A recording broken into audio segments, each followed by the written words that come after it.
In this lecture we are going to discuss about the carbon nanomaterials. So carbon is a abundant element in our nature. It is very important to in everyday life also. So what is carbon? So carbon is a chemical element like hydrogen, oxygen, lead or any other in periodic table. So we can say that is a building block of many materials. So carbon is used as a fuel and it is non-metallic chemical element. It's a common element of all known life also. It is the most abundant element in earth crust. In this picture we can see the figure about the carbon, natural carbon, and this figure explains the carbon molecular structure. So here the carbon and the hydrogen molecules are present in this. So next one is allotropes of carbon. Allotropes means it's various forms, various physical forms. That explains the allotropes of carbon. So various physical forms in which elements can exist are called allotropes of the element. So finally we can say the definition: allotrope is the existence of element is more than one form.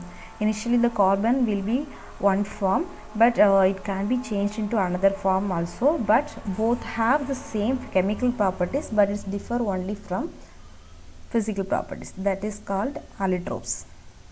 That is, we can say that allotropes of carbon also. So we can say that allotropes of carbon is further classified into two types. So that is crystalline allotropes and amorphous allotropes. Crystalline, so here the crystallines are arranged, but in amorphous allotropes it is random in direction. So diamond, graphite, fullerenes type materials comes under this crystalline allotropes, but carbon black, coke, charcoal, these types of carbon materials comes under this amorphous allotropes.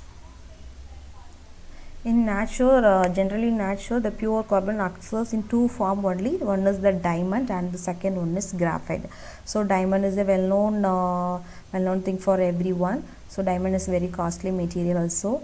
So it is shown here. So its corresponding diamond structure, so crystal structure is shown in this figure, and graphite structure is shown in the picture.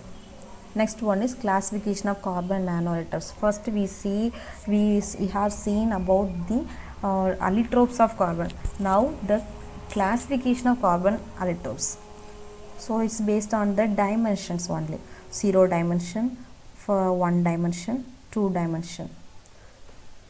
Fullerenes is the example for 0-dimensional carbon allotropes, and carbon nanotubes is the example for 1-dimensional carbon nanoallotropes, and graphene, it's the sheet of graphite layer that is comes under the 2-dimensional carbon nanoallotropes.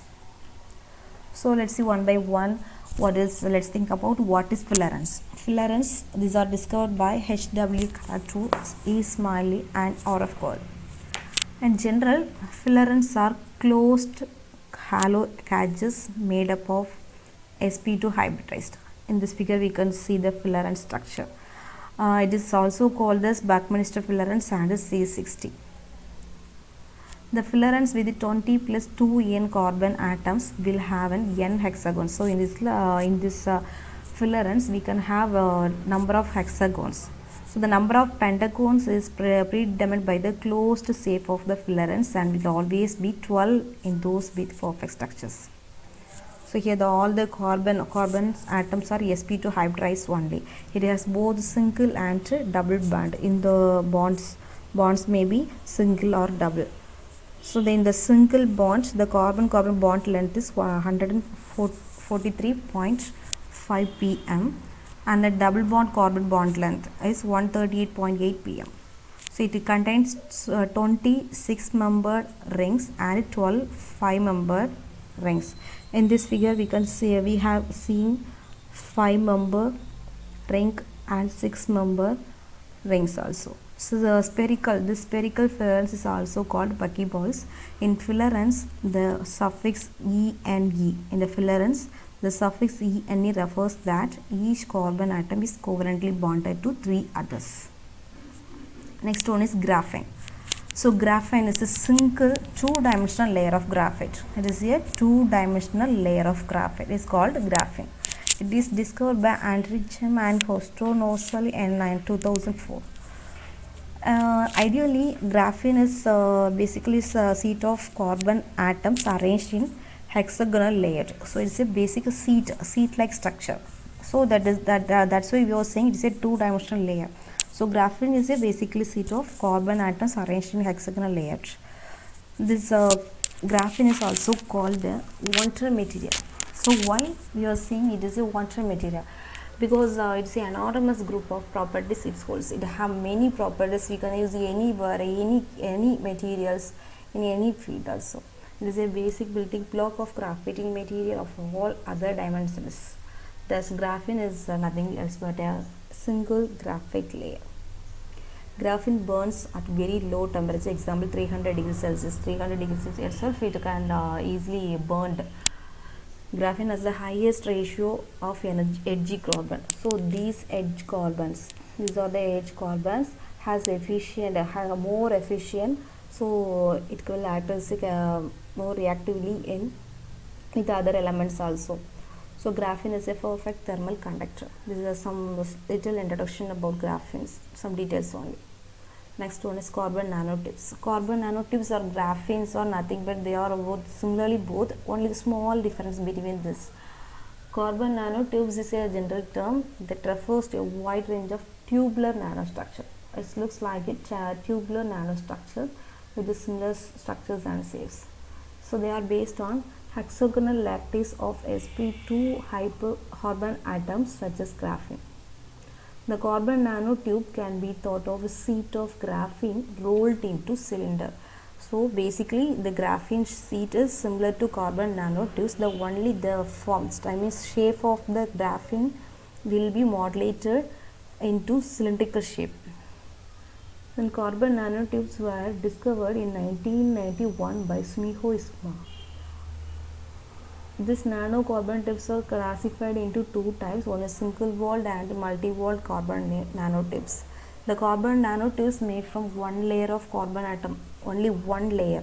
That's called single-walled. So if the several layer of graphene sheets are produced, multi-walled carbon nanotubes. In fact, carbon nanotubes comes in various diameters, lengths, functions, contents, which can tailor their use of specific application. So in this picture we can see the single walled carbon nanotubes. The graphene sheets are rolled into cylindrical shape. Here also cylindrical shape, but inner it contains more number of graphite layer. So carbon nanotubes layers are 1, 2, 3, 4. 4 walled carbon nanotubes are rolled in single nanotubes. So single walled nanotubes diameter is 1 nanometer and its band of value is in the range between the range of 0 to electron volts. But in the multi-walled carbon, number of layers are present. So the interlayer distance between this each multi-walled carbon nanotubes is 3.4 angstrom. So finally, why we are studying this graphene, fullerenes, carbon nanotubes? What are the practical applications and uses of these materials? So graphene has a lot of promising applications, that is anti-corrosion coating and paints, efficient resistance, sensors, faster and efficient electronics, flexible displays, efficient solar panels, etc. etc. So fullerenes, next one fullerenes. Fullerenes is almost same as graphene carbonates, but it's a very active molecules. This fullerene molecules can be used as an antioxidant. Then third, carbon nanotubes. It is a very useful, very important material in research side, in practical life also. That is, it can act as antennas for radios and other electromagnetic devices. So conductive carbon nanotubes are used in dresses for commercial, electric motors also. So this topic is very important to study the graphene, fullerenes and the carbon nanomaterials.